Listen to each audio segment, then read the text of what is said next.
Hello everyone. सबसे पहले मैं आज को शेयर करना चाहता हूँ, जो मेरे को अच्छा लगा वो चीज़ मैं आपको बता देता हूँ। अब सभी स्टूडेंट्स को, मेरे जो रेगुलर स्टूडेंट्स थे उन्होंने गेट के प्रीवियस ईयर क्वेश्चन बनाए, मेरे को टेलीग्राम पर पर्सनली मैसेज करा कि सर अभी तक जितने टॉपिक हुए हैं उसमें से उनके 85% प्लस बन रहे हैं फर्स्ट अटेम्प्ट में। तो देखिए कितने प्राउड की बात है मेरे लिए भी और उन स्टूडेंट्स के लिए भी। वो फीस नहीं दे पाएंगे किसी भी कोचिंग में, तो इसलिए मेरे ही कॉलेज के स्टूडेंट थे, आए थे मेरे पास कि सर आप यूट्यूब पर पढ़ाना शुरू करिए सारे सब्जेक्ट। तो मैं इसलिए आऊँ, मेरा ड्रीम भी था कि इंडिया को एजुकेशन फ्री बनाना है।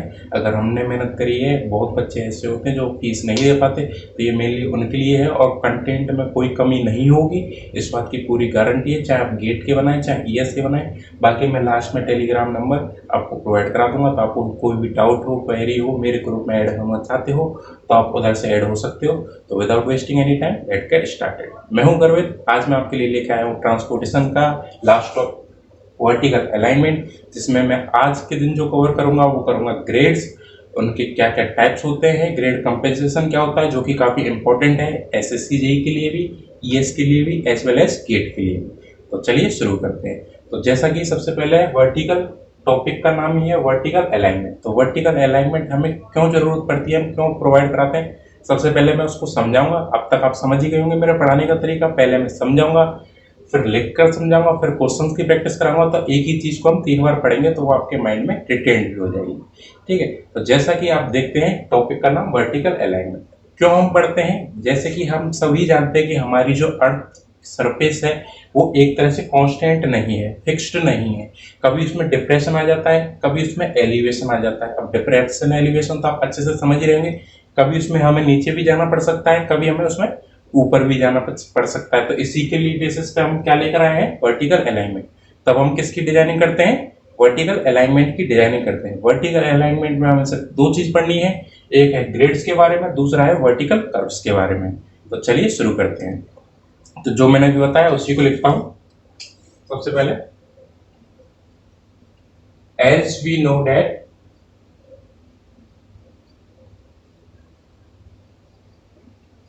our earth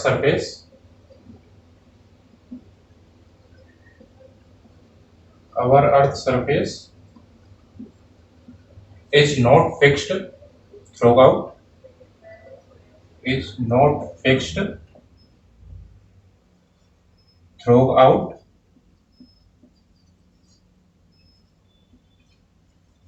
ठीक है, वो फिक्स्ड नहीं होती पूरी तरह से। ठीक है, आई क्यों नहीं होती, ड्यू टू डिप्रेशन। मतलब एक तरह से हम वैली आ जाती, घाटी आ जाती, तो हमें नीचे भी जाना पड़ता है, डिप्रेशन। एंड एलिवेशन, मतलब हमें अर्थ पर ऊपर भी जाना पड़ता है, अर्थ सरफेस से हमें कई बार ऊपर भी जाना पड़ता है, हिल्स वगैरह आ जाती है, माउंटेन्स वगैरह आ जाते हैं।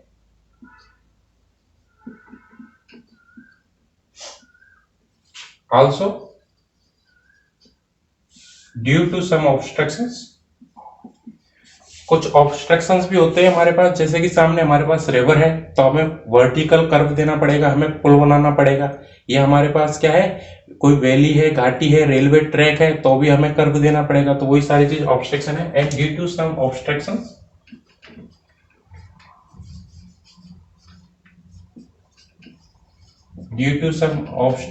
like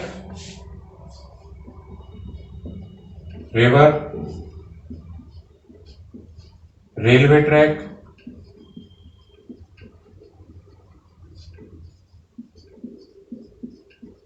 ठीक है, river, railway track, etc. So इन सब की वजह से हमें क्या प्रोवाइड कराना पड़ेगा, वर्टिकल अलाइनमेंट प्रोवाइड कराना पड़ेगा। So we need to provide vertical alignment.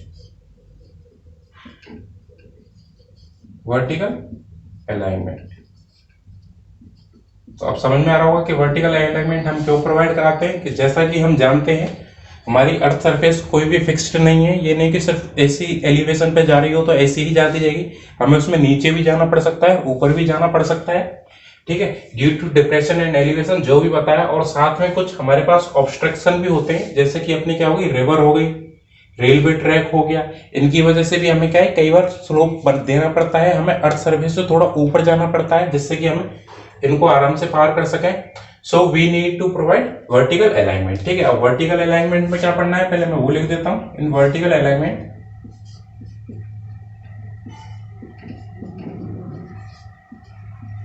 In vertical alignment we study, क्या क्या स्टडी करने वाले हैं, सिर्फ दो ही चीज स्टडी करेंगे। फर्स्ट जो करने वाले हैं वो करने वाले हैं ग्रेड्स या ग्रेडियंट्स, तो मैं सिर्फ इधर ग्रेड लिख देता हूं। कितने टाइप्स के होते हैं, क्या क्या होते हैं, ये पूरा हम आज की क्लास में कवर करेंगे, लेक्चर नंबर 8 में। आप बोर्ड के ऊपर देख ही पा रहे होंगे। और जो हमें सेकंड जो टॉपिक कवर करना है वो हमें कवर करना है इसमें vertical curves, VERTI, vertical curves, ये भी हमें कवर करना है। ये हम नेक्स्ट क्लास में कवर करेंगे। इसमें भी दो तरह के कर्व्स होते हैं, जैसा कि आपको अगर पहले थोड़ा बहुत पढ़ा हो तो आइडिया होगा। एक होता है हमारे पास सुमित कर्व, जो कि हमारा क्या होता है, एलिवेशन को बनाते हैं, जहां हम जिसको बोल सकते हैं पुल होता है, तो वो होते हैं सुमित कर्व। दूसरा होता है वैली कर्व, जो कि घाटियां वगैरह में प्रोवाइड कराते हैं, तो ये क्या हो गया अपना वैली कर्व। पहला वाला क्या है सुमित कर्व, दूसरा वाला क्या है वैली कर्व। तो उनको भी अलग अलग पर्टिकुलर एक क्लास में डिस्कशन करेंगे। उनकी लेंथ कैसे निकालते हैं ये काफी इंपॉर्टेंट है, गेट पॉइंट ऑफ व्यू से तो बहुत ही ज्यादा इंपॉर्टेंट है। तो आप बोर्ड के सामने देख ही रहे हैं, आप इसको लिख लें। जल्दी से मैं हट चुका हूँ, वीडियो रोक कर लिख लेना। तो आपने ये लिख ही लिया होगा, मैं चलिए इसको रफ कर देता हूँ।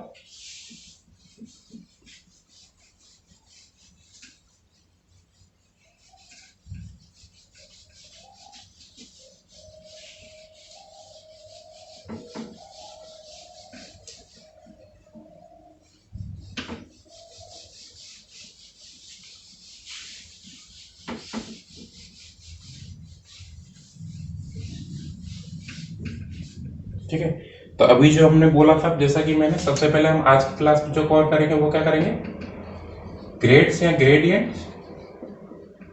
हम जो कवर करने वाले हैं वो हैं ग्रेडियंट्स। ग्रेडियंट्स क्या होता है सबसे पहले वो समझ लेते हैं। ग्रेडियंट क्या है, या तो ये एक तरह से राइज भी कर सकता है, हमारी जो अलोंग द रोड राइज हो, या अलोंग द रोड हमारे डिप्रेशन में जाए, तो वही चीज हम क्या बोल देते हैं, ग्रेड दे रहे हैं, ग्रेडियंट प्रोवाइड किया गया है। तो चलिए इसको एक बार मैं फिगर से बता देता हूं। जैसे कि क्या है, ये है 1, ये है n, मतलब मैं n टाइम्स जब हॉरिजॉन्टल जाऊंगा तो मेरे को एक टाइम्स क्या उठाना पड़ेगा, वर्टिकल उठाना पड़ेगा। तो यही चीज है, और यही क्या हो जाएगा ग्रेड। इसमें अगर हम स्लोप के अकॉर्डिंग बात करें, मान लीजिए अल्फा क्या बन रहा है, एंगल, तो ग्रेडियंट जो हो जाएगा वो क्या हो जाएगा, tan अल्फा। तो ये भी एक ग्रेडियंट है। या मैं इसको ऐसे भी लिख सकता हूं, अगर n की वैल्यू 100 हो जाती है तो ये क्या हो जाएगा, 1%, क्या हो जाएगा 1%। या अगर ये x है तो ग्रेडियंट को मैं क्या बोल सकता हूँ, x%। ये 2-3 तरह के वे हैं ग्रेडियंट को रिप्रेजेंट करने के लिए, वो मैंने अभी बता दिया। एक बार मैं इसकी डेफिनेशन लिखने के बाद भी फिगर अच्छे से बनाऊंगा तो दोबारा से एक्सप्लेन करूंगा। तो यही चीज क्या है, ग्रेडियंट है। ये स्लोप का उठना भी हो सकता है और स्लोप का डिप्रेशन भी हो सकता है, यही चीज है जो मैंने हिंदी में बोला। चलिए उसी को इंग्लिश में भी लिख लेते हैं। क्या होगा, it may be defined as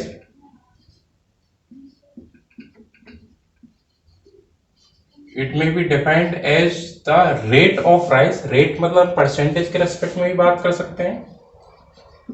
it may be defined as the rate of rise। rise मतलब या तो वो उठे स्लैश फॉल, या वो नीचे जाए। ठीक है, या तो वो उठ सकता है या वो नीचे भी जा सकता है। ठीक है, along द रोड, किसके along, रोड के along, मतलब रोड पर बात की जा रही है। ठीक है, along the road with respect to, मैं with respect to WRT short में लिखता हूं, with respect to the horizontal. ठीक है, मतलब हॉरिजॉन्टल के रेस्पेक्ट में, मैंने अभी आपको डायग्राम से बताया था कि ये क्या था हॉरिजॉन्टल, इसके रेस्पेक्ट में कितना उठ रहा है वही क्या हो जाएगा ग्रेडियंट, या जिसको हम क्या बोल सकते हैं, ग्रेड्स भी बोल सकते हैं। क्या बोल सकते हैं, ग्रेड्स भी बोल सकते हैं। ठीक है, तो यही चीज थी। अब देखते हैं इसको रिप्रेजेंट किस तरीके से किया जाता है, वो चीज देख लेते हैं। रिप्रेजेंटेशन ऑफ ग्रेडियंट्स, जो चीज मैं अभी बता भी चुका हूं।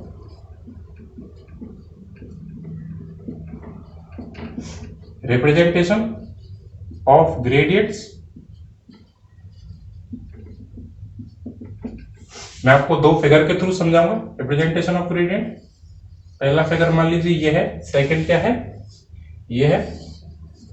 अगर इधर मान लीजिए हम एंगल के रेस्पेक्ट में बात करें तो मैं ग्रेडियंट को कैसे रिप्रेजेंट कर सकता हूँ, tan अल्फा के रेस्पेक्ट में बात कर सकता हूँ।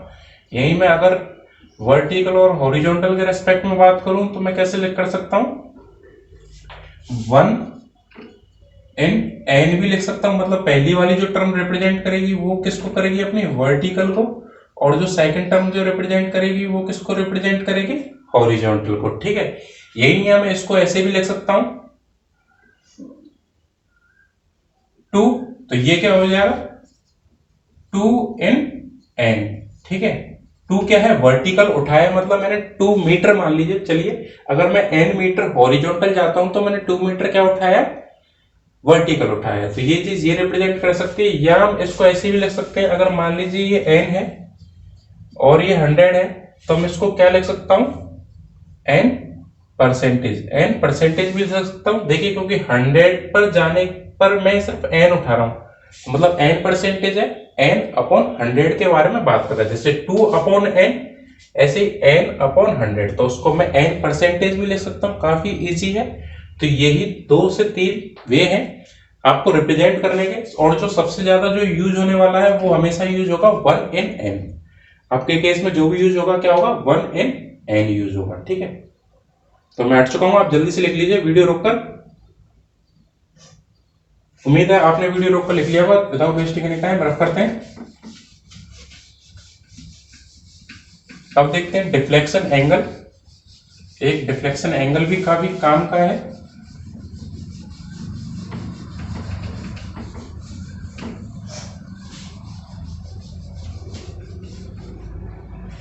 पहले मैं फिगर के थ्रू समझा देता हूं, इधर मैं फिगर बना देता हूं डिफ्लेक्शन एंगल का।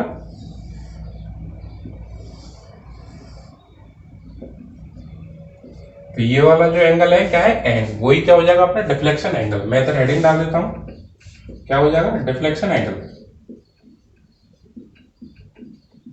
डिफ्लेक्शन एंगल, ठीक है। तो ये, और जिसको हम रिप्रेजेंट किससे कर रहे हैं, कैपिटल एन से रिप्रेजेंट कर रहे हैं। ठीक है, डिफ्लेक्शन एंगल क्या है, मान लीजिए इधर देखिए मैं एलिवेशन पे जा रहा हूं तो मैंने इधर क्या लिख लिया, ये n1 क्या है, एक तरह से इसका स्लोप है। ठीक है, यह ग्रेड्स है इधर की तरफ की, और जो नीचे जो आ रहे हैं वो ग्रेड क्या है, n2 ग्रेड है। तो n क्या है, n हमें रिप्रेजेंट कर रहा है चेंज इन डायरेक्शन। किधर रिप्रेजेंट कर रहा है, चेंज इन डायरेक्शन को रिप्रेजेंट कर रहा है, और रिप्रेजेंट कर किधर रहा है, at the intersection of 2 grades. किधर कर रहा है, दोनों जो ग्रेड्स हैं अलग अलग जिधर मिल रही हैं उस पॉइंट पर जो डायरेक्शन चेंज हो रही है वही क्या रिप्रेजेंट कर रहा है, डिफ्लेक्शन एंगल उसी चीज को रिप्रेजेंट कर रहा है। तो चलिए इसको लिखते हैं,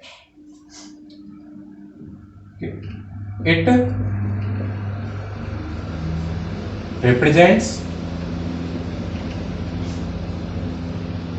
represents the change in direction. It represents the change in direction. ठीक है, मैंने अभी वही बताया था कि चेंज इन डायरेक्शन रिप्रेजेंट कर रहा है, किधर कर रहा है, at the intersection of 2 grades. ठीक है, किधर कर रहा है, at the intersection, at the intersection of 2 different, या 2 ग्रेड्स भी लिख सकते हैं आप, वो डिफरेंट हो या ना हो कोई फर्क नहीं पड़ेगा, at the intersection of 2 different grades. ठीक है, n1 n2 क्या है, ग्रेड्स हैं। ठीक है, और यही क्या हो जाता है अपना डिफ्लेक्शन एंगल, रिप्रेजेंटेड बाई, किससे रिप्रेजेंट करते हैं, रिप्रेजेंटेड बाई कैपिटल एन। ठीक है, अब देखिए इसको निकालेंगे जैसे, तो कहते बोला जाएगा the deflection angle, the deflection angle can be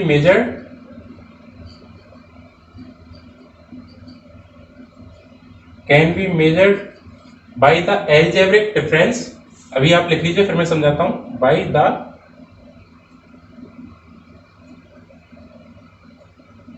algebraic difference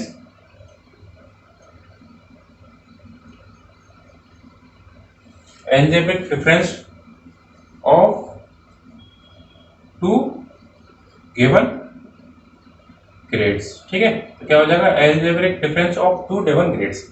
मतलब कहने का मतलब ये है, जो n की वैल्यू जो हम निकालेंगे ना, वो इन दोनों ग्रेड्स का डिफरेंस होगा सिंपली। तो मैं कैपिटल N को क्या लिख सकता हूं, मैं लिख सकता हूं N1 माइनस N2। ये क्या हो जाएगा एलिवेशन एंगल। अब देखिए N1 पर जो साइन आएगा और N2 पर जो साइन आएगा वो रिप्रेजेंट करेगा एलिवेशन हो रहा है या डिफ्लेक्शन हो रहा है। ठीक है, अब देख लिए पहले वाले केस में इसमें क्या हो रहा है, हम ऊपर जा रहे हैं, स्लोप को हम ऊपर ले जा रहे हैं, तो ये क्या रिप्रेजेंट करेगा प्लस। मतलब एलिवेशन अगर ये हो रहा है, एलिवेशन अगर हो रहा है तो मैं साइन कैसे यूज करूंगा, पॉजिटिव। यहीं देखिए N2 क्या रिप्रेजेंट कर रहा है, ऊपर से नीचे आ रहे हैं, तो N2 क्या रिप्रेजेंट कर रहा है, हमें N2 रिप्रेजेंट कर रहा है सर डिप्रेशन। क्या रिप्रेजेंट कर रहा है, डिप्रेशन। तो डिप्रेशन के लिए मैं क्या साइन यूज करूंगा, नेगेटिव साइन यूज करूंगा। तो ये दो चीज थी आपको जो याद रखनी थी। अब चलिए ये वाला फॉर्मूला देख लेते हैं। इसमें हम देखिए N1 क्या है, पॉजिटिव है, तो मैं इधर N की वैल्यू क्या लिखूंगा, प्लस के N1 माइनस, और N2 की वैल्यू क्या है, N2 की वैल्यू क्या है, डिप्रेशन में है सर, तो N2 की वैल्यू क्या हो जाएगी, माइनस के N2 हो जाएगी। ठीक है, अब देखिए माइनस के N2 है और माइनस पहले से ही बाहर था, तो इधर जो फाइनली जो कैपिटल N जो निकलेगा वो क्या निकलेगा, N1 प्लस के N2 निकलेगा। और ये क्या है, मैक्सिमम डिफ्लेक्शन है ऐसे वाले केस में। ये क्या है, अभी हम वर्टिकल कर्व जब पढ़ेंगे तो उधर मैं आपको बताऊंगा कि मैक्सिमम क्या है और मिनिमम क्या है। तो यही चीज थी। अभी हमने अब डिफ्लेक्शन एंगल भी पढ़ लिया है, तो आप इसको जल्दी से नोट डाउन कर लीजिए। ज्यादा मैं कुछ लिखाता हूं भी नहीं, क्योंकि मैं नोट्स प्रोवाइड करा दूंगा, तो आप उधर से थ्योरी वगैरह देख सकते हो अगर देखना चाहो तो। आप वीडियो रोक कर लिख लेना, मैं इसको रफ करता हूं।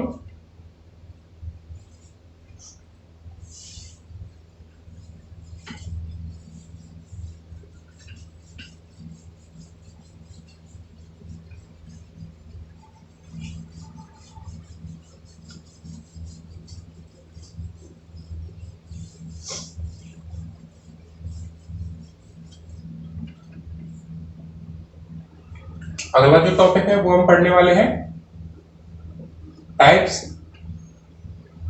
ऑफ ग्रेडियंट, या मैं इसको क्या बोल सकता हूं, सिंपल ग्रेड्स भी बोल सकता हूं। ठीक है, तो हमारे पास बेसिकली जो अवेलेबल है वो है 4 तरह के ग्रेड्स अवेलेबल है, जिसमें से पहला हो जाता है अपना रूलिंग, दूसरा हो जाता है लिमिटिंग, तीसरा होगा अपना एक्सपोनेंशियल, मतलब जिसमें हमें एकदम बहुत ज्यादा ही खड़ी चढ़ाई हो, ऐसा बोल सकता हूं मैं इसको, एक्सेप्शनल। ठीक है, और जो फोर्थ है वो है अपना मिनिमम। तो मिनिमम तो हम ऑलवेज प्रोवाइड करेंगे ही करेंगे, अगर कुछ नहीं बोला जाता है, अगर हमको नेसेसरी नहीं है वर्टिकल अलाइनमेंट देने की, तब भी हम उसको प्रोवाइड करेंगे। क्या रीजन है, वो है ड्रेनेज का रीजन।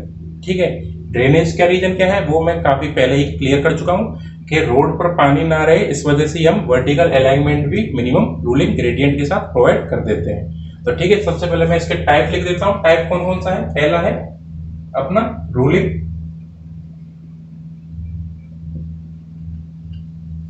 Ruling gradient. ठीक है, दूसरा जो होगा, चलिए मैं इधर लिख देता हूं, फिर उनको रख करके समझा दूंगा एक एक को हल्का हल्का। रूलिंग ग्रेडियंट, दूसरा जो होने वाला है वो होने वाला है अपना लिमिटिंग, लिमिटिंग ग्रेडियंट। तीसरा जो हमारे पास होने वाला है वो होने वाला है एक्सेप्शनल ग्रेडियंट, और चौथा जो आपके पास होने वाला है वो क्या होने वाला है अपना मिनिमम ग्रेडियंट। जल्दी से लिख लीजिए इन्हें।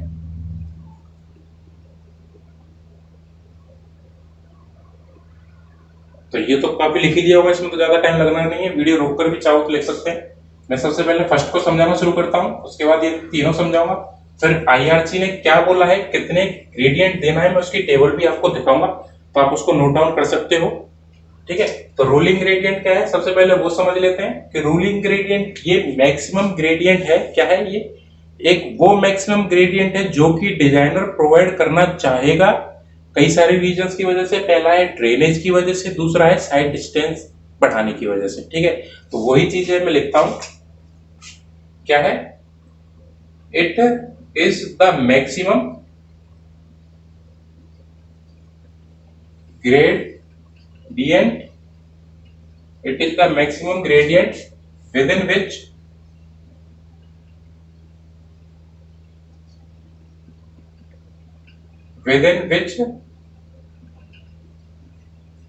the designer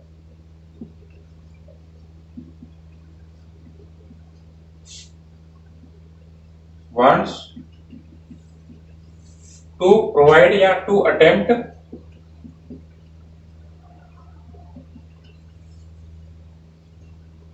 on the given या on the available road, ठीक है। यही जो चीज बोली थी वही चीज लिखिए, क्या है, ये मैक्सिमम ग्रेडियंट है जो कि डिजाइनर चाहता है देना किस पर, रोड पर। क्या है, मैक्सिमम ग्रेडियंट है जो कि डिजाइनर चाहता है किसी भी रोड पर देना और इफेक्टिव ड्रेनेज और भी कई सारे रीजंस हैं, क्योंकि हमें स्लोप उस हिसाब से देना पड़ेगा ना, जिससे व्हीकल पर भी ज्यादा लोड ना आए और हमारी स्पीड भी मेंटेन रहे। तो वही सारी चीजें। तो स्पीड के बाद जब मैंने स्पीड बोला है तो देख लेते हैं कि स्पीड जब हम कर्व देते हैं तो स्पीड डिक्रीज होती है कहीं ना कहीं, तो वो कितनी डिक्रीज होती है वो चीज देख लेते हैं। IRC tells that the reduction in speed, किसमें, स्पीड में रिडक्शन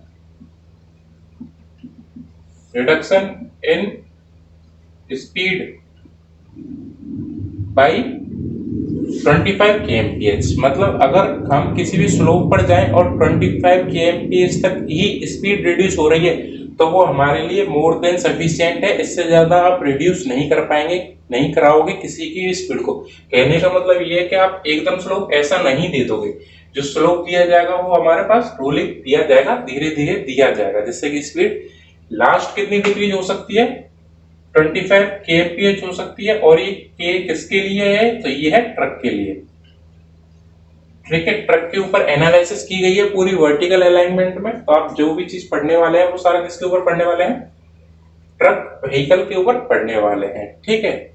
और इसी के साथ जो हमको IRC ने रिकमेंड किया है, क्या डायरेक्ट हमको ग्रेडियंट की वैल्यू दे रखी है, IRC रिकमेंड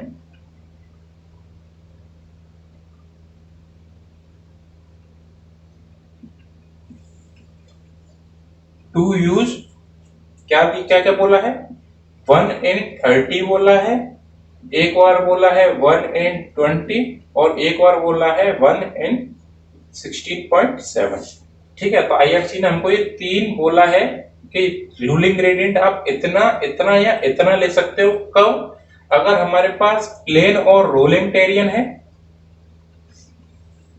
कब है, प्लेन और रोलिंग है, तो आप कितना प्रोवाइड करेंगे, रूलिंग ग्रेडियंट 1/30 प्रोवाइड करोगे ही करोगे, क्योंकि ये बोल रहा क्या है, डिजाइनर वांट्स टू अटेम्प्ट, मतलब इतना तो वो देना चाहेगा ही चाहेगा, ठीक है। दूसरा क्या है 1/20, ये किसके लिए हो जाएगा, माउंटेनियस के लिए,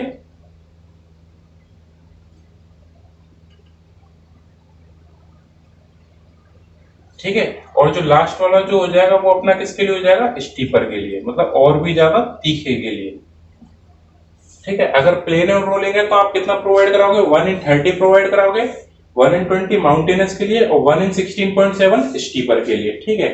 अब ये कैसे आया, इसके लिए मैं आपको एक टेबल है जो लास्ट में आपकी स्क्रीन पर दिखेगी, तो आप उसके थ्रू आप उस टेबल में, ये तो मैंने सिर्फ रोलिंग के लिए बताया है, आपको पास एक्सपोनेंशियल, एक्सेप्शनल और क्या बोलते हैं अपना लिमिटिंग, दोनों के लिए भी मैं टेबल दिखाऊंगा, कंबाइंड टेबल है इन तीनों के लिए। तो आप वीडियो रोक कर जल्दी से लिख लें, इसके बाद नेक्स्ट पर चलेंगे, लिमिटिंग पर। उम्मीद है आपने लिख लिया होगा।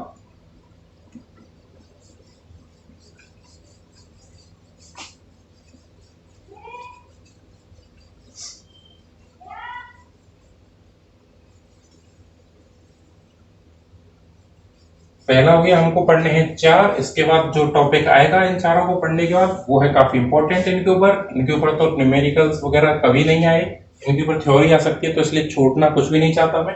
सेकंड जो हम पढ़ने वाले हैं वो पढ़ने वाले हैं लिमिटिंग,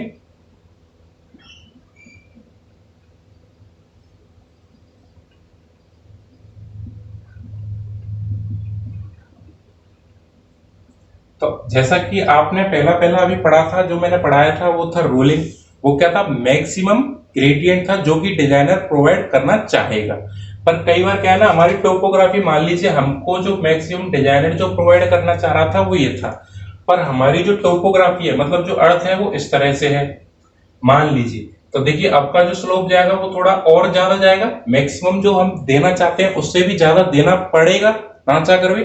तो वही चीज क्या है, लिमिटिंग ग्रेडियंट है। मतलब जो हमारा रोलिंग था उससे ज्यादा क्या हो जाएगा, लिमिटिंग।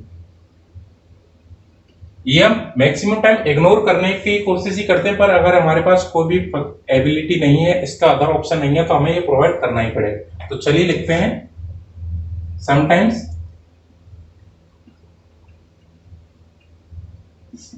द टोपोग्राफी, टोपोग्राफी मतलब अर्थ क्या है, पोजीशन उस टाइम कैसी है, क्या क्या हमारे पास है टोपोग्राफी में, ऊपर से टॉप व्यू देखते हैं ऐसे करके। समटाइम्स द टोपोग्राफी, बाकी ये सब सर्वे जब मैं पढ़ाऊंगा तो काफी मजेदार आएगा ये, ठीक है। समटाइम्स द टोपोग्राफी और of earth is more steeper, is more steeper with respect to the rolling one, ठीक है। विद रेस्पेक्ट टू द, मैंने बताया था विद रेस्पेक्ट टू को मैं WRT से ही लिख सकता हूं, with respect to the rolling, मतलब जो हमने अभी जो मैक्सिमम प्रोवाइड कराना चाह रहे थे उससे भी अगर ज्यादा है तो हम कौन सा प्रोवाइड कराएंगे, लिमिटिंग ग्रेडियंट, ठीक है। फॉर दिस केस, अगर हमारी जो है टोपोग्राफी ज्यादा है रूलिंग से, तो हम क्या प्रोवाइड करेंगे, for this case we need to provide, we need to provide limiting gradient, ठीक है। तो काफी इजी सा है।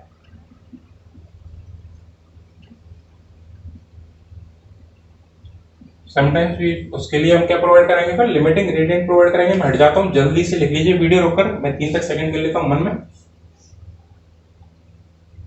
तो उम्मीद है आपने लिख लिया होगा, वीडियो रोककर लिख लेना, कोई टेंशन वाली बात नहीं है, आराम आराम से लिखते हुए चलिए। और आप लिखते हुए चलेंगे तो आप भी रिटेन टिकना ही कर पाएंगे, जिस हिसाब से मैं बोलता हूँ, मैं पहले समझा रहा हूँ और लिखा रहा हूँ, उसका कोई फायदा भी तो हो, ठीक है। तो हमने 2 टाइप्स ऑफ ग्रेडियंट पढ़ लिए। इसके बाद जो हम पढ़ने वाले हैं वो है थर्ड, जो कि हमारा क्या है, एक्सेप्शनल।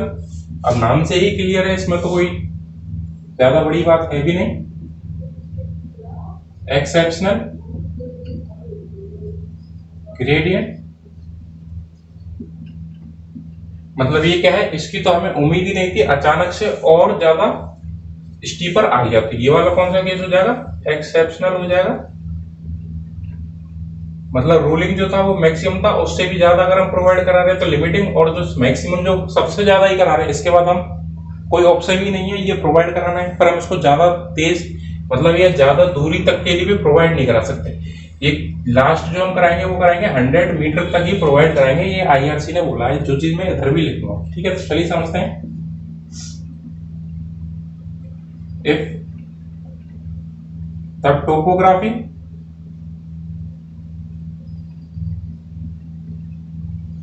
इज एक्सेप्शनली स्टीपर, नाम से ही क्लियर है,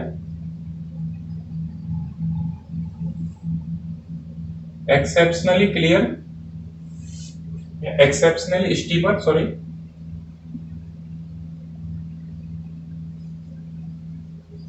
देन रूलिंग, जो कि हमने सबसे पहले पढ़ा था और जो हमारे इंपॉर्टेंट काम का है वो रूलिंग ही होने वाला है, ठीक है। देख लेना, वो स्पेलिंग कर लेना करेक्ट, कोई दिक्कत नहीं है। Then ruling gradient, we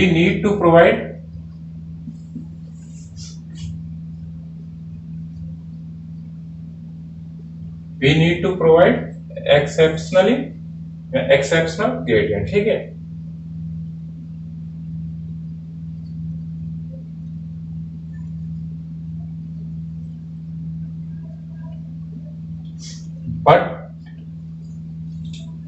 but यहां से मजेदार चीज है, but IRC, Indian road congress, strictly restricted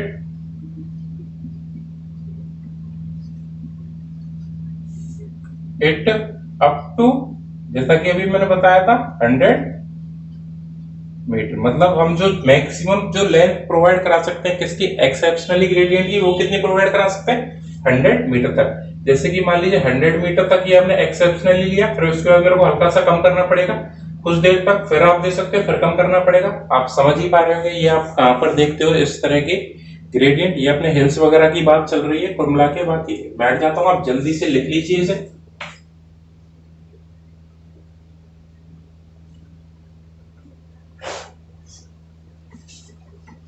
इसके बाद पढ़ते हैं लास्ट मिनिमम, जो कि है काफी इजी इन सबकी ही तरह।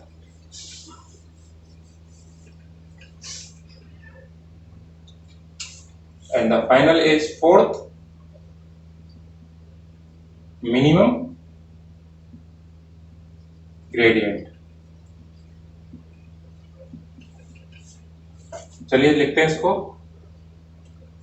दीज आर यूजुअली, मतलब ये तो प्रोवाइड ट्राई ही देते हैं, these are usually provide on road,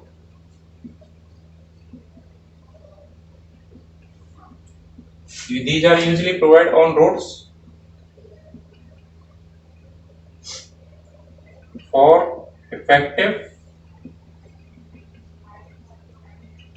drainage purpose, for effective drainage purpose on roads।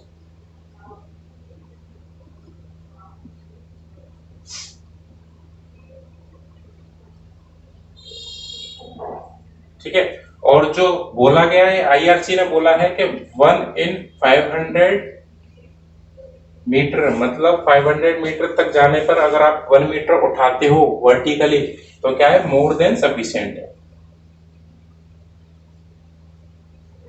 More than sufficient. ये चीज है, तो आप रूलिंग भी समझ गए, आप लिमिटिंग भी समझ गए, आप एक्सेप्शनली भी समझ गए, आप मिनिमम भी समझ गए। तो मैं हट चुका हूं, जल्दी से आप लिख लीजिए, थोड़ी देर में एक टाइम है।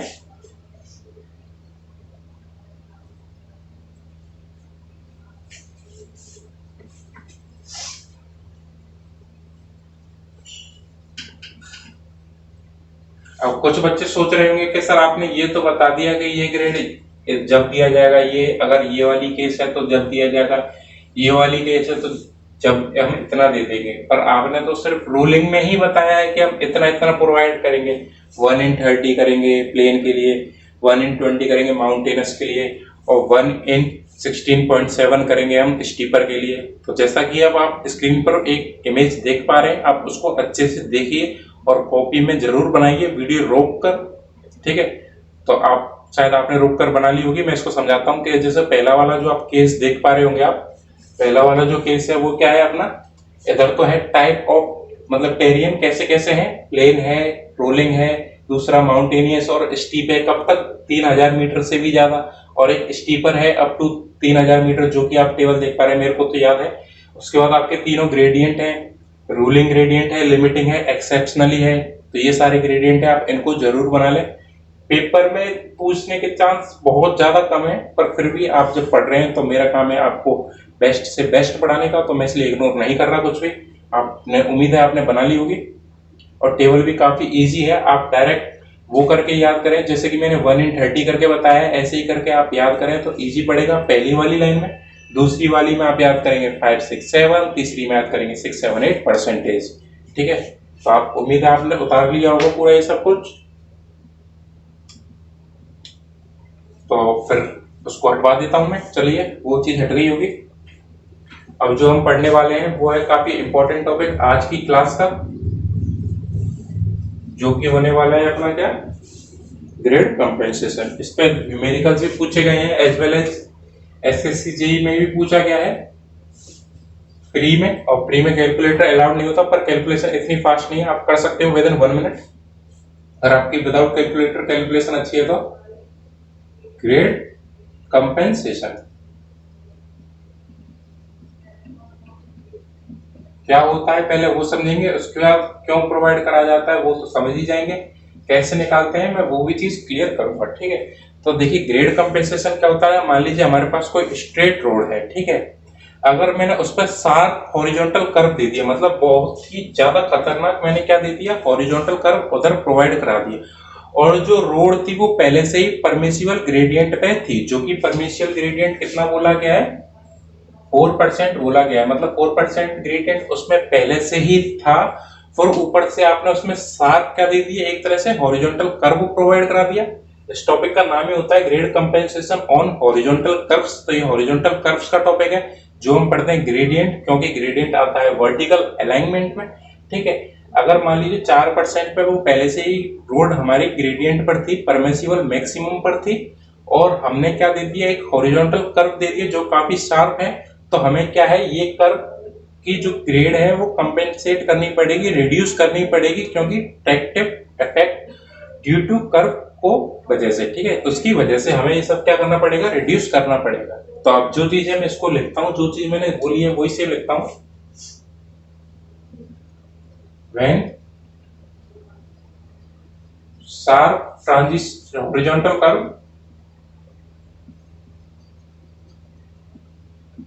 is provided on a road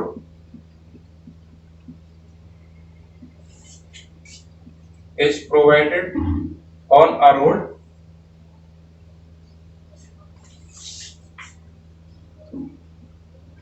which already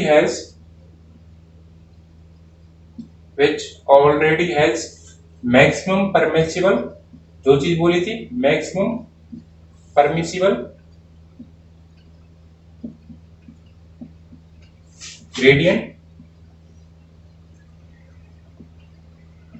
maximum permissible gradient जो कि मैंने बताया होता 4%, वो क्यों है, मैं अभी जब इसकी कैलकुलेशन कराऊंगा कि कैसे निकालते हैं, तब वो चीज मैं उधर क्लियर करूंगा अच्छे से। ठीक है, पहले से ही वो इस पे है, तो हमें क्या करना पड़ेगा, सो वी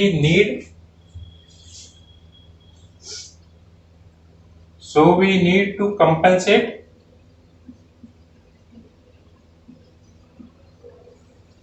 द ग्रेडियंट, या कंपनसेट द ग्रेड, आप ग्रेड भी बोल सकते हो, कंपनसेट द ग्रेड और the tractive effort due to curve. ठीक है, किसकी वजह से किया जाता है, पूरा ट्रैक्टिव जो एफर्ट है उस पर कोई ज्यादा ऊपर नीचे ना हो, जितना हम चाहते हैं उतना ही हो, इसकी वजह से क्या किया जाता है, हमें ग्रेड का कंपेंसेशन किया जाता है, या ग्रेड में थोड़ी सी कमी की जाती है। ठीक है, कब करेंगे, जब हमारे पास जो हम दे रहे हैं हॉरिजॉन्टल कर्व वो है काफी शार्प, और जिस रोड पर दे रहे हैं वो पहले ही मैक्सिमम परमिसिबल ग्रेडियंट पर है, वो पहले ही उस ग्रेडियंट पर है, पहले ही वो उठी हुई है, ऊपर से आपने एकदम तगड़ा तीखा हॉरिजॉन्टल कर्व प्रोवाइड करा दिया, तो हमें फिर क्या करनी पड़ेगी, कंपनसेट करना पड़ेगा ग्रेड को, मतलब कहने का मतलब ग्रेड को हमें करनी पड़ेगी थोड़ी सी कमी, किसकी वजह से, ट्रैक्टिव एफर्ट जो है कर्व पर वो ज्यादा प्रॉब्लम क्रिएट ना करें, या वो ज्यादा इंक्रीज ना हो इसकी वजह से। ठीक है, तो मैं बोर्ड से हट जाता हूं, आप लिख लीजिए,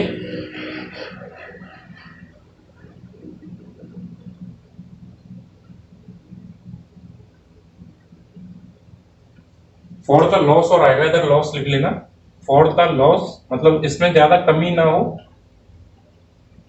for the loss of tractive effort due to curve. ठीक है, तो यही चीज था, इसकी वजह से हम जो है ग्रेड कंपेंसेशन पढ़ते हैं और कैलकुलेशन पढ़ते हैं, कैलकुलेशन ऑफ ग्रेड कंपेंसेशन, उम्मीद है आपने लिख लिया होगा, मैं रफ कर देता हूं।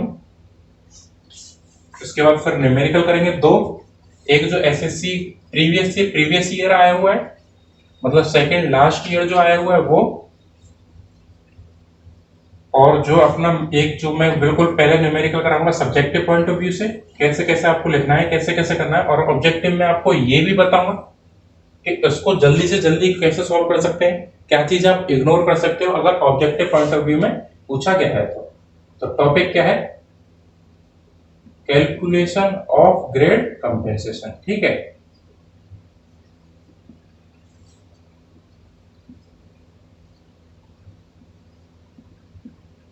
Calculation of grade compensation. ठीक है, स्टेप 1, सबसे पहले डायरेक्ट हमको बोला गया है ग्रेड कंपेंसेशन निकालो आप, डायरेक्ट फॉर्मूला है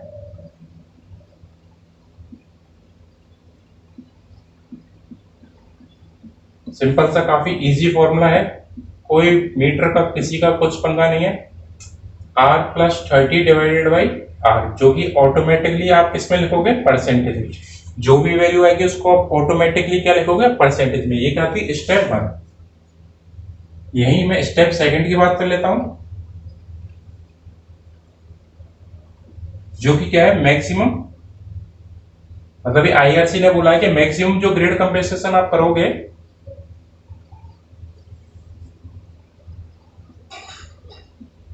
मैक्सिमम जो ग्रेड कंपेंसेशन करोगे वो आप करोगे 75 डिवाइडेड बाई R। ठीक है, R क्या है, इधर रेडियस है, R में लिख देता हूं, R क्या है, रेडियस है, ऊपर नीचे दोनों जगह। अब देखिए, मान लीजिए आपके पास कोई न्यूमेरिकल आया, उसमें से आपकी ये वाली वैल्यू जो आ रही है वो आ रही है x, ये वाली जो वैल्यू निकल के आ रही है वो है आ रही है y। अगर x मैक्सिमम से छोटा है, मतलब x की वैल्यू कम है किससे, y के रेस्पेक्ट में, तो हम आगे जो वैल्यू प्रोसीड करेंगे न्यूमेरिकल के लिए वो क्या करेंगे x। अगर मान लीजिए x की वैल्यू ज्यादा है, चलिए मैं ऐसे सर के समझा देता हूं, अगर x की वैल्यू कम है मैक्सिमम से, y क्या है, मैक्सिमम ग्रेड कंपेंसेशन है y, अगर इससे x की वैल्यू कम है तो हम किसको लेंगे, x को लेंगे।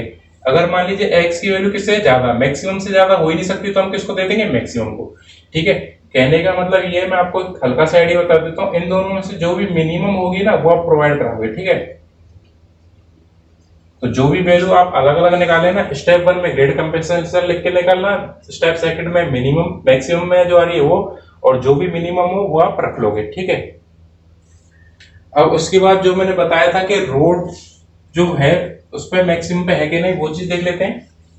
तो स्टेप 1 और स्टेप 2 आप वीडियो रोककर देख लेना, कोई दिक्कत नहीं है, मेरे को थोड़ा सा टाइम देना था, मैं भूल गया। ठीक है, इसके बाद देखते हैं IRC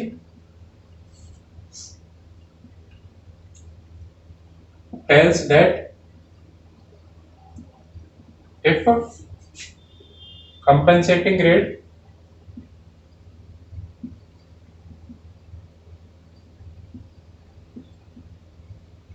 is flatter than 4%, कि मैंने अभी ऊपर लिखा भी था थोड़ी देर पहले, is flatter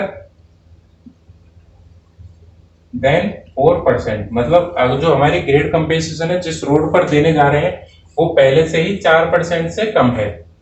कहने का मतलब ये है 4% पर है या 4% से कम है, तो हम जो ग्रेड कंपेंसेशन जो है वो प्रोवाइड नहीं करेंगे। ठीक है, अगर मान लीजिए ग्रेड कंपेंसेशन जो आ रही है वो ग्रेटर देन 4% आ रही है, ठीक है, तो हमें ये प्रोवाइड करना पड़ेगा। कौन सी वैल्यू प्रोवाइड करेंगे, जो इन दोनों में से जो छोटी वाली होगी, लेस 1 वाली होगी, मतलब लेसर 1 वाली जो होगी, फिर वो हम फाइनली प्रोवाइड करा देंगे। ठीक है, तो इसको निकालेंगे कैसे, पता कैसे पड़ेगी 4% से कम है या 4% से ज्यादा है, तो उसके लिए IRC ने बोला है कि रूलिंग ग्रेडियंट आपको गिवन होगा या आप निकाल लेना, अगर गिवन नहीं है तो अज्यूम करके data ruling gradient minus grade compensation, minus जो हमने ऊपर निकाला था वो चीज।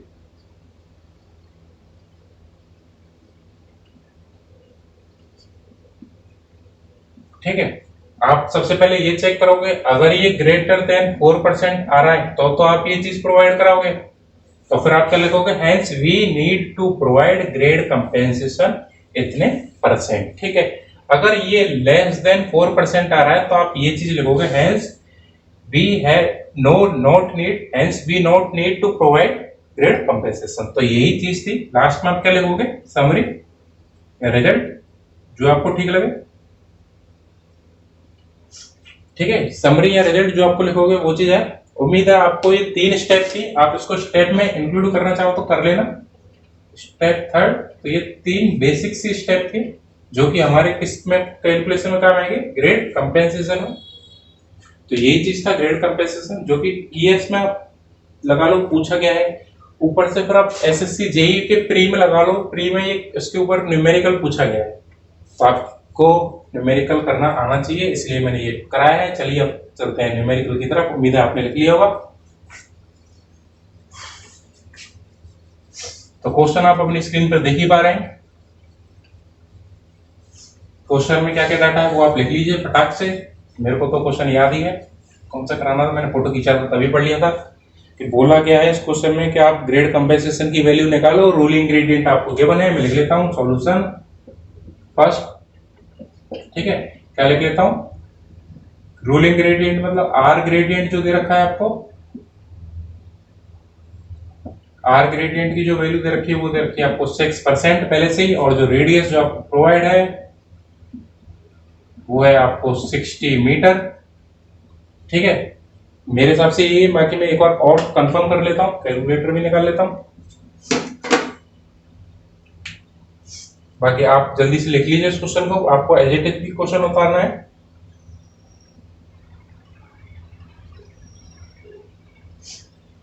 जी हाँ 60 मीटर ही है, ठीक है। तो रेडियस जो है 60 मीटर। तो चलिए स्टेप 1 पर चलते हैं। कैसे करेंगे, ये था ऊपर जो था वो था गिवन डाटा। अब चलते हैं स्टेप फर्स्ट की तरफ। क्या है, ग्रेड कंपेंसेशन जीसी, इसको मैं डायरेक्ट लिख देता हूँ 30 R plus 30 divided by R. जल्दी से सॉल्व कर लीजिए, 90 डिवाइडेड बाई 30, 90 डिवाइडेड बाई 60,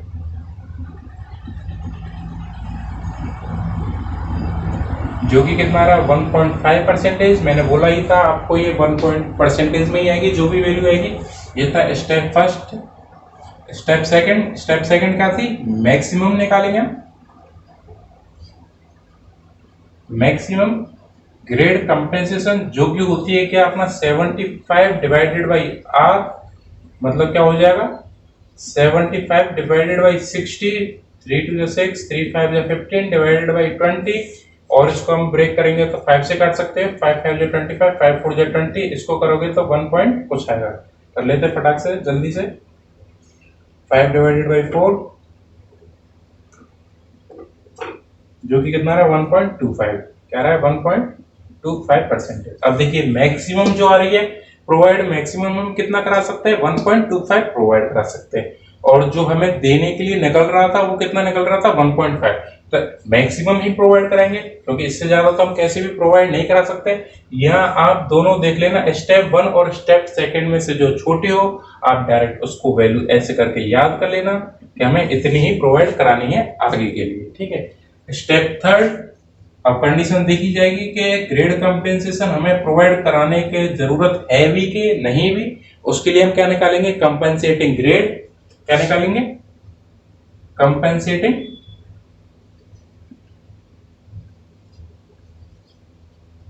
हम निकालेंगे कंपेंसेटिंग ग्रेड, जो कि मैंने बताया था क्या होगा, रूलिंग ग्रेडियंट आरजी माइनस के जीसी ग्रेड कंपेंसेशन। आरजी की वैल्यू आपके पास गिवन है 6%, और जो आप जीसी की वैल्यू जो प्रोवाइड कराओगे इन दोनों में से जो छोटी आएगी, कहने का मतलब 1.25। तो क्या हो जाएगा 6 माइनस के 1.25, बाहर मैंने कर दिया परसेंटेज, जो कि वैल्यू आएगी 4 से ग्रेटर। मैं करके भी देख लेता हूँ, 6 माइनस के 1.25 जो कि आ रही है 4.75, क्या आ रही है 4.75%। अब देखिए ये जो वैल्यू आ रही है वो मैक्सिमम परमिसिबल ग्रेडियंट से ज्यादा है, तो हमें फाइनली ये रिजल्ट देनी पड़ेगी। क्या लिखेंगे हम, so we need to provide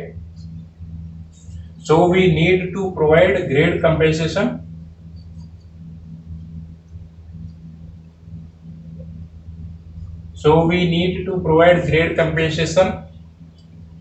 equal to 1.25%। और ये क्या था आपका आसान था। तो देखिए ये क्वेश्चन इस तरह के, इसमें आपको कैलकुलेशन भी बहुत ज्यादा नहीं करनी है, आराम से काम हो जाएगा। तो आपको भी काफी मजा आया होगा, जिस हिसाब से मेरे को मजा आता है न्यूमेरिकल कराने में, क्योंकि इससे फील आता है काफी। गेट पर मैंने अभी थोड़ा बहुत टाइम कम था, थोड़ा सा देख के आया, तो मेरे को कोई क्वेश्चन मिला नहीं, तो मैं गेट पर क्वेश्चन नहीं ला पाया हूँ। बाकी गेट प्रीवियस ईयर और एसएससी जेईई प्रीवियस ईयर में खुद भी कराऊंगा, तो काफी मजेदार होने वाला है। उम्मीद है आपने ये लिख लिया होगा, तो मैं रख कर देता हूँ, या आप वीडियो रोक कर भी ले सकते हो। स्टेप 1, स्टेप 2 और स्टेप 3 में काम हो जाएगा, आपको पता चल जाएगा कि देने कितना है और देने की जरूरत है कि नहीं, ठीक है। तो चलिए इसी के साथ अब आप जो क्वेश्चन अपनी स्क्रीन पर देख पा रहे हैं वो है क्वेश्चन एसएससी जेईई प्री में पूछा गया हुआ, तो आप ये लगा लीजिए, टॉपिक इंपॉर्टेंट है, इग्नोर नहीं कर सकते, क्योंकि जो एसएससी जेई में अब जो आप क्वेश्चन देख रहे हो अपनी स्क्रीन पर वो आया है, मतलब जो सेकंड लास्ट ईयर गई है ना उसी का क्वेश्चन है। तो आप सोच लो कितना इंपॉर्टेंट क्वेश्चन है, मतलब इस साल 2020 में जो पेपर होने वाला है सितंबर में, उस साल भी ये क्वेश्चन पूछा जाएगा, चांस है पूरे पूरे, क्योंकि 2017 में ही आया है। ठीक है, मैं क्वेश्चन देख लेता हूँ, आप भी स्क्रीन पर देख रहे हो, उम्मीद है लिखते हुए भी जाए।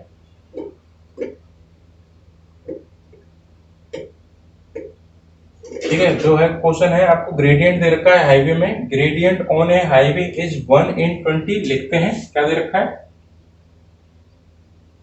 ग्रेडियंट दे रखा है 1/20। ठीक है, और क्या बोल रखा है कि the radius of the curve, radius दे रखी है 200 मीटर, आप भी स्क्रीन पर देख पा रहे हो, मैंने मोबाइल नीचे रख लिया है, मैं उसको लिखता जा रहा हूँ जल्दी जल्दी। After grade compensation the grade should not be provide less than 4%, ये बोल ही रहा है कि ग्रेड जो कंपेंसेशन जो प्रोवाइड कराओगे 4% से कम पर नहीं कराओगे। ठीक है, कैलकुलेट द ग्रेड कंपेंसेशन। अब देखिए ऑब्जेक्टिव पॉइंट ऑफ व्यूज का क्वेश्चन है, तो आप डायरेक्ट स्टेप 1 और स्टेप 2 ही यूज करोगे, स्टेप फर्स्ट और स्टेप सेकंड ही यूज करोगे। थर्ड स्टेप को आपको यूज इसलिए नहीं करना क्योंकि ऑप्शन में एक भी जगह जीरो नहीं गिवन है। जीरो गिवन कब होता है, जब हमारी जो वैल्यू निकल कर आती कंपेंसेटिंग रेट स्टेप थर्ड जो निकालते हैं वो 4% से कम आती, मतलब वो 4% से ज्यादा ही आ रही है, तो आपको स्टेप थर्ड चेक करने की जरूरत नहीं है। टाइम बचाना है प्री में, याद रखिएगा, टाइम नहीं देना है ज्यादा किसी भी क्वेश्चन को। ठीक है, देखिए सबसे पहले क्या है, r plus 30 divided by r, और सेकंड में जो क्या बोला जाता है 75 डिवाइडेड बाई r, मतलब 200। ये क्या हो जाएगा 230 डिवाइडेड बाई 200। ठीक है, और ये क्या हो जाएगा 75 डिवाइडेड बाई 200। जल्दी से जल्दी सॉल्व करिएगा, 5 से काट के देखते हैं, 5 4 जा 20, 5 6 जा 30, 40, उसको 2 से काट देते हैं, 23 डिवाइडेड बाई 20, यहाँ पे हमने पॉइंट लगा दिया, 2.3 मतलब 1.15% आ रहा है इसका, यही इसी को काट के देखते हैं 5 से ही, 5 1 जा 5, 5 5 जा 25, 40, 5 3 जा 15, 5 8 जा 40, अभी 8 से जा रहा है, इसको आप जब सॉल्व करेंगे तो 0 पॉइंट कुछ आएगा, कितना हो गया 30 हो जाएगा इधर। ठीक है, तो 8 8 1 82 16 8 3 जा 24, 0.38 करके कुछ आ रहा होगा। चलिए मैं और देख लेता हूँ ऑप्शन में क्या मैच खाता है, आप फिर से क्वेश्चन देख रहे होंगे साइड में स्क्रीन पर। ठीक है, जल्दी से मैं देख लेता हूँ ऑप्शन, हाँ जी हाँ 0.38 ऑप्शन में भी है, तो ये क्या हो जाएगा अपना आंसर हो जाएगा। स्टेप थर्ड जाने की बिल्कुल जरूरत नहीं है, टाइम बचाना है। ठीक है, तो यही था कुछ इजी सा, मैं एक बार हट जाता हूँ, आप देख भी लीजिएगा, क्वेश्चन नहीं आसान है, बस फॉर्मूले याद होने चाहिए। और फर्स्ट चैप्टर इसका बहुत ही ज्यादा इंपॉर्टेंट है, पिछली साल जो एसएससी जेई में ना ये 8 नंबर की आई हुई है भाई साहब। ठीक है, तो 8% मतलब 100 में से 8 नंबर की तो यही है सीधे सीधे, तो आप इग्नोर बिल्कुल नहीं करेंगे। और सबसे ज्यादा जो क्वेश्चन आए वो फर्स्ट चैप्टर में से आए, 2 से 3 नंबर फर्स्ट चैप्टर का है, तो आप रेलवे और उनको इग्नोर करके सबसे पहले हाईवे पे ध्यान देंगे मेरे साथ। ठीक है, तो उम्मीद है आपको बहुत ज्यादा मजा आया होगा, और मेरा ड्रीम जो मैंने बता ही चुका हूँ कि इंडिया को एजुकेशन फ्री बनाना है, उसमें आप मेरी मदद कर सकते हैं। कैसे? शेयर करके, कमेंट करके, लाइक करके। ठीक है, थैंक यू।